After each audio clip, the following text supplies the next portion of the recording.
Hi, this is Shadi, and today we will look a little bit deeper into Kano Sensei, how he was as a man. We all know that he was very much into morality and discipline, and also just being athletic and an intellectual. So this video, I'm gonna take a little bit of anecdotes that happened with the people that surrounded him, whether it is in education, whether it is his own family, and also his students at the Kodokan, those that he had trained personally. So a lot of them had a lot to say about him, and I find this very fascinating because it is something that it allows you to look deep and know a little bit more about the person. We are not psychologists, or not all of us. I'm sure some of you might have studied psychology. So as you grow a little bit older, you tend to know a little bit more about a person when they act a certain way. So this video, like I said, we're gonna dive deep into a little bit of those anecdotes and discuss them, because I think everyone would like to know more about Kano Sensei. He passed away in 1938, so that's a long time ago. So it's very nice to know a little bit of stories here and there and try to imagine it in our heads, how he may have lived his life. So I'm gonna first start with education, then his family, and thirdly his students of the Kodokan, and I will link the article in the description below. So here's what he had to say about education. First, it was during the Kodokan's 50th anniversary in 1934. He said, and I quote, "Nothing under the sun is greater than education. By educating one person and sending him into society of his generation, we make a contribution extending 100 generations to come." So this is very big. I don't think he's necessarily talking just about, go to school and that's it. That's the type of education, because I'm sure many of you know people that had went to master's degree, PhD maybe, and they are just not the type of people that they have critical thinking, the type of people that, draw their own path, draw their own ways of thinking, so on and so forth. So I think the education for him is all the stuff that he always talks about, like physical, moral, and also just intellectual, and just going to school in general. So education, I know it can be limited to academics, but we all know by now that it is very broad for a person to be educated, not just going to college. So he was always not in line with all the authorities when it comes to education. So but he never once submitted a resignation letter over that particular problem, because he always thought that he had something to prove, or something to work for, and something to fix.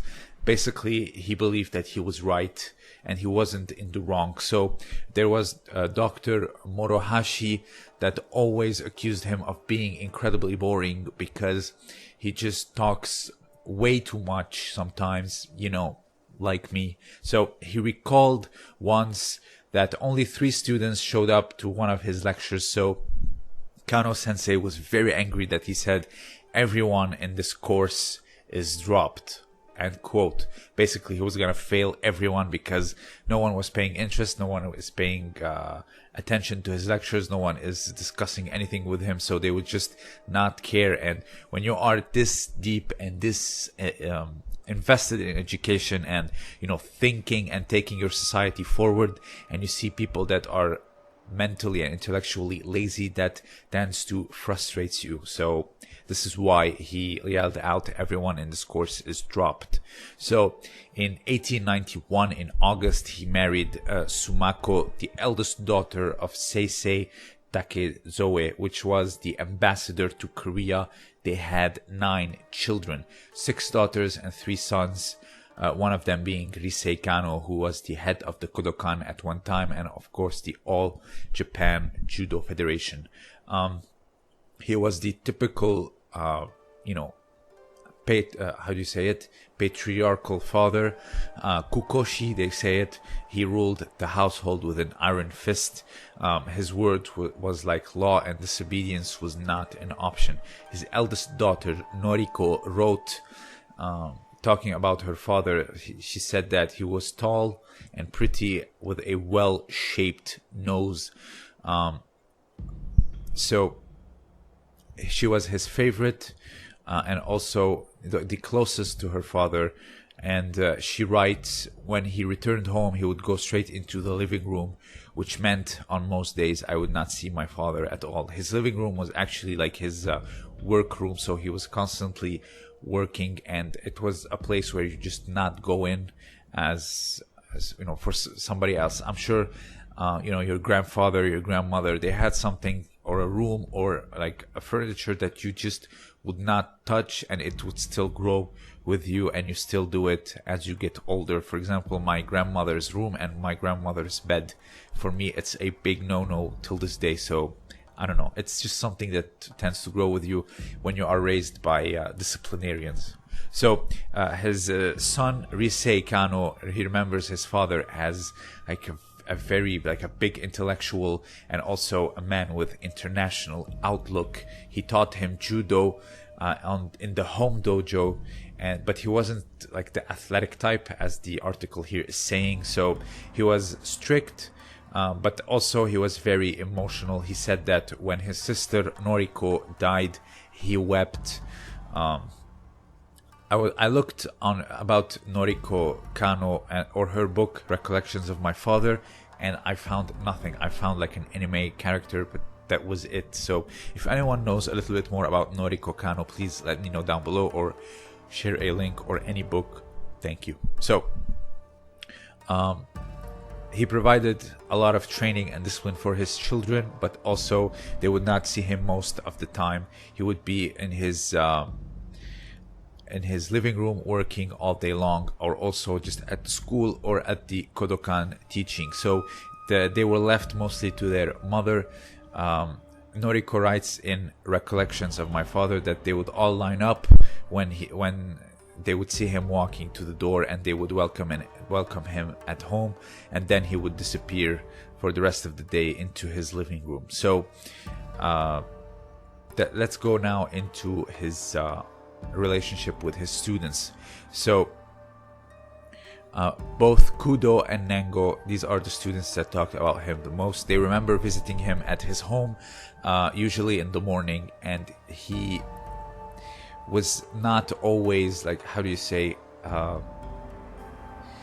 he wouldn't be bothered with just like small talks and nonsense. And also they would say he never smoked, but he liked his sake. So he would drink and his face would get red quickly with drinking. He wouldn't drink up until like being drunk, but he had his limits, as they said. There's also this old tradition where they swap sake glasses or cups with each other, and Kano refused to do that because he found it to be unsanitary or unhealthy, and it would aggravate him when someone proposes this. It's a rural tradition that he wanted to discard because of its being unhealthy. So in a sense, he was very much a traditional, father figure, very much a product of the Japanese society of back then. But also he showed signs of progressivism. His son Risei, when he said he had an international outlook, and here we see him discarding old traditions or outdated traditions, at least to him. So they said he was 5'2". He had very broad shoulders. He weighed 165 pounds. That's actually somewhat heavy for someone his height. So, but he was not fat. So he was built like with a muscular build, so to speak. Chest and shoulders were very broad. He had big calves. Kudo said, and I quote, "Shihan was so proud of his calves, he was always pulling up his hakama to show them off."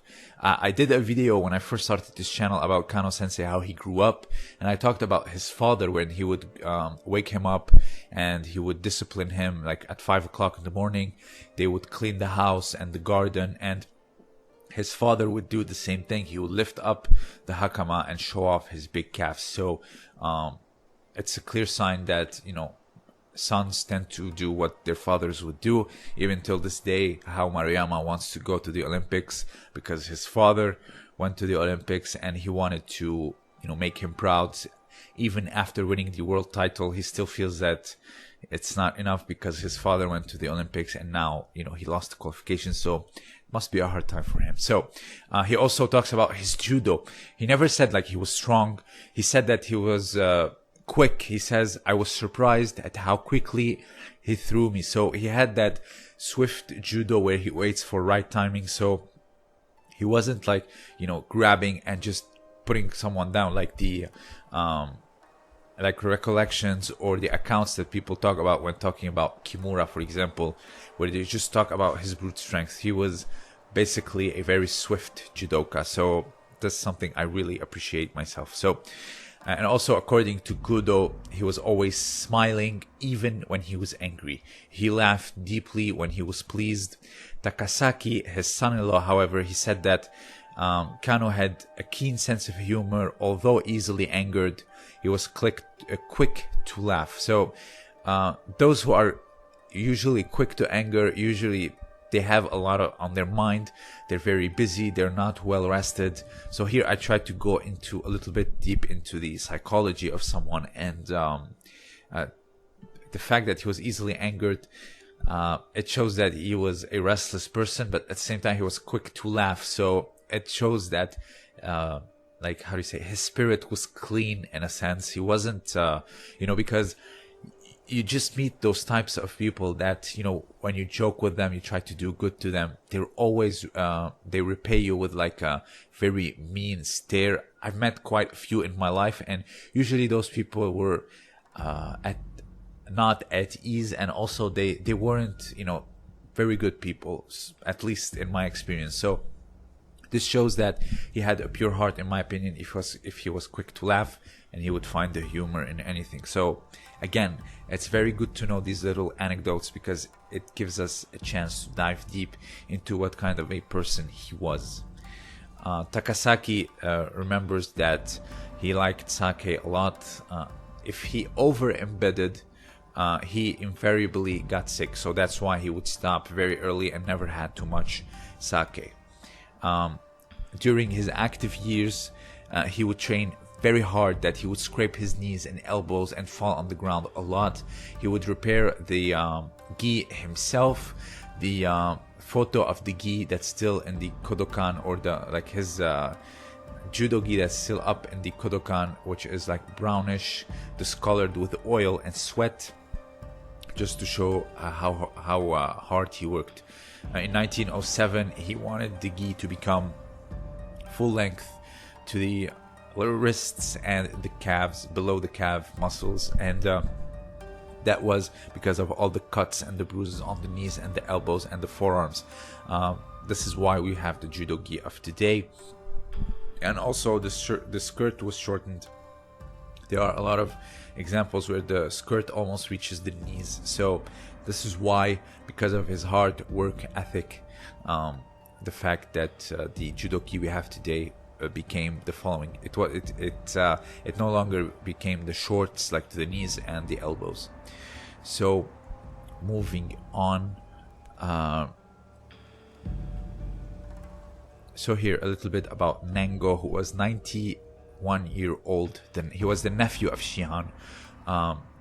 Nengo's mother was Kano's elder sister. He learned judo from Kano himself. He studied 8 years and reached Nidan. That's pretty good progression. He remembers doing randori with Kano sensei at the Kano Joku, which is the dojo, and later years he financed the Kodokan himself and continued his close association with Kano up until his death, basically. Nengo's impressions of Kano was he was very sincere, well-mannered man, and did not drink too much, so a testament to what Takasaki said. He says that he was not very humorous during times when they were together. He was strict and serious, when dealing with children, and also remembers that he like completely, how do you say, he treated him a little bit different. But I would say that was back when he was a child, so to form humor, etc., I don't think he would do that with a little child when he was like an old age adult, basically. So he was more strict with children rather than those he was like would laugh and have a drink with them. So to have a drink with him, you'd have to be an adult. So that was not his experience. That was not Nango's experience with him. So Kudo saw him responding easily to others, not quickly angered. So there is a bit of contradictions, but he listened to others. So there are conflicting evidence, as you see here. But at the same time, in his home, I would say like this would apply to all of us. At home, you act a little bit differently than at the dojo, mainly. So at home you drink, sometimes you show your true emotions, or like you show them fully, I would say.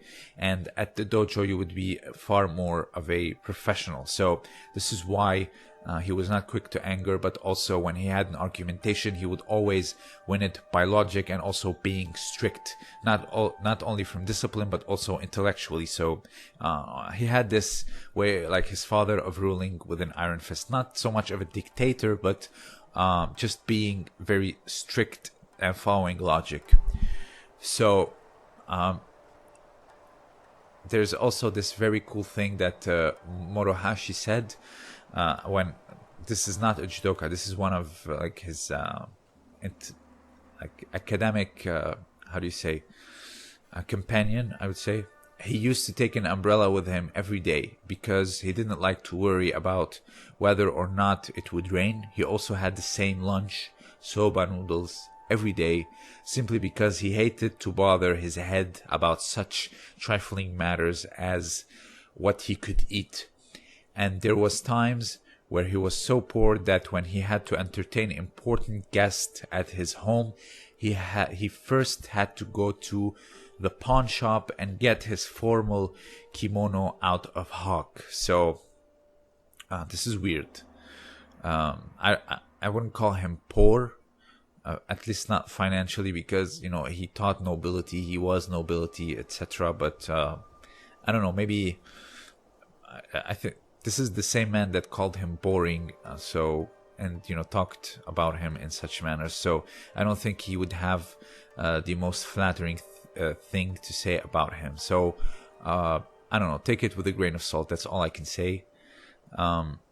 So this is mainly it. Like I said, I'll leave the link in the description below, and you can read all about it. It's a very lengthy article, like I said. So if you have anything else to say, let me know down below. This was Shadi, and thank you for listening.